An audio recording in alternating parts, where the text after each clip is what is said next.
नमस्कार विद्यार्थी मित्रांनो, जिल्हा परिषद भरती 2023ची जी परीक्षा आहे विद्यार्थी मित्रांनो, 2019 पासून जी आपली जाहिरात निघाली होती, नंतर ती विद्यार्थी मित्रांनो रद्द करून नवीन जाहिरात निघाली. पण अजूनपर्यंत आपला पेपर झालेला नाही आहे आणि नेमका पेपर कधी होईल या संदर्भात आपण एक अपडेट घेऊन आलेलो आहे विद्यार्थी मित्रांनो.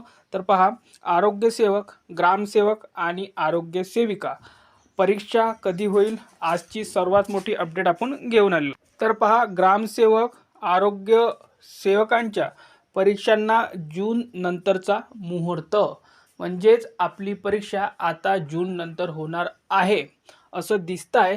संपूर्ण माहिती बघूया. ही माहिती आलेली आहे यवतमाळमधून विद्यार्थी मित्रांनो, यवतमाळ जिल्हा परिषदेकडून. पहा, जिल्हा परिषदेतील ग्रामसेवक, आरोग्य सेवकांच्या परीक्षा पेसा क्षेत्रातील वादामुळे प्रलंबित राहिल्या. आता आचारसंहिता लागू झाली असून पुढील 2 महिन्यापर्यंत परीक्षांबाबत कुठलीही निर्णय होणार नाही, स्पष्ट त्यांनी म्हटलेलं आहे.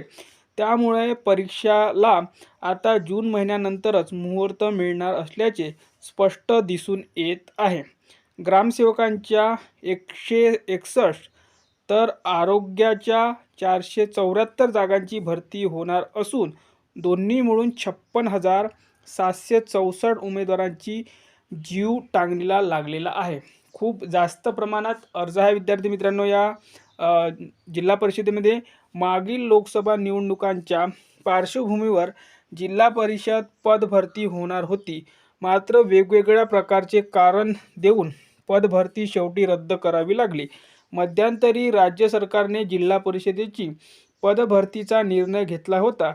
त्यानुसार यवतमाळ जिल्हा परिषदेतील विविध संवर्गातील 875 पदे भरण्यास मान्यता देण्यात आली होती.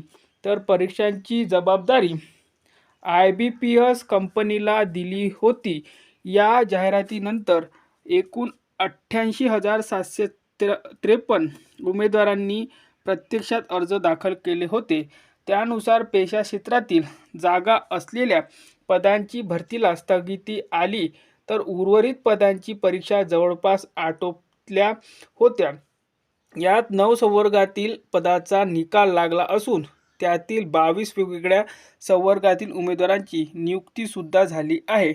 असे असताना पेशा क्षेत्रातील जागा असलेल्या ग्रामसेवक, आरोग्यसेवक आणि आरोग्यसेवक स्त्री यांच्या पदांच्या ज्या परीक्षा आहे त्या अजूनही झालेल्या नाही आहे. उमेदवारांकडून पाठपुरावा, पेशा क्षेत्रातील जागांबाबतचा तिढा सुटल्याची माहिती समोर आली आहे. असे असताना परीक्षेची तारीख निश्चित करावी अशी मागणी उमेदवारांकडून केली जात होती.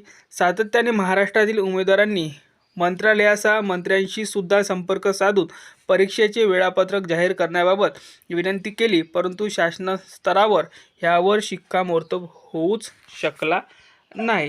तर पहा विद्यार्थी मित्रांनो, आता आपल्याला एकच आहे की जूनच्या नंतरच आपल्याला परीक्षा पाहायला मिळणार आहे. कारण की आपल्याला कालच्या वृत्तपत्रामध्ये सुद्धा एक बातमी आली होती की पोलीस भरती ची जे फॉर्म सुटलेले आहे, पण त्याची परीक्षेची तारीख, ग्राउंडची तारीख आलेली नाही आहे. म्हणूनच त्यांनी काय म्हटलेलं आहे की ज्यांच्या परीक्षेची तारीख आलेल्या आहे त्या होतील, पण ज्यांच्या परीक्षेच्या तारखा आलेल्या नाही आहे त्यांची परीक्षा ही जून नंतरच होणार आहे. आणि आपली जे आरोग्यसेवक, ग्रामसेवक, आरोग्यसेविका या पदांची परीक्षा तर तारीख आलेलीच नव्हती. तर विद्यार्थी मित्रांनो, आपण इतका दिवस संयम ठेवलेला आहे, तर आपल्याला कंटिन्युअसली अभ्यास करायचा आहे. जास्त स्कोअर मिळवण्यासाठी एक सुवर्ण संधी आलेली आहे विद्यार्थी मित्रांनो. तर निश्चितच सर्वांनी डेली अभ्यास करा. 8 तास, 9 तास, 10 तास चांगला अभ्यास करा विद्यार्थी मित्रांनो. परीक्षेचा जो ताण आहे तो न घेता विद्यार्थी मित्रांनो आपण कंटिन्युअसली अभ्यास केला पाहिजे. त्याचा फायदा तुम्हालाच होणार आहे. धन्यवाद.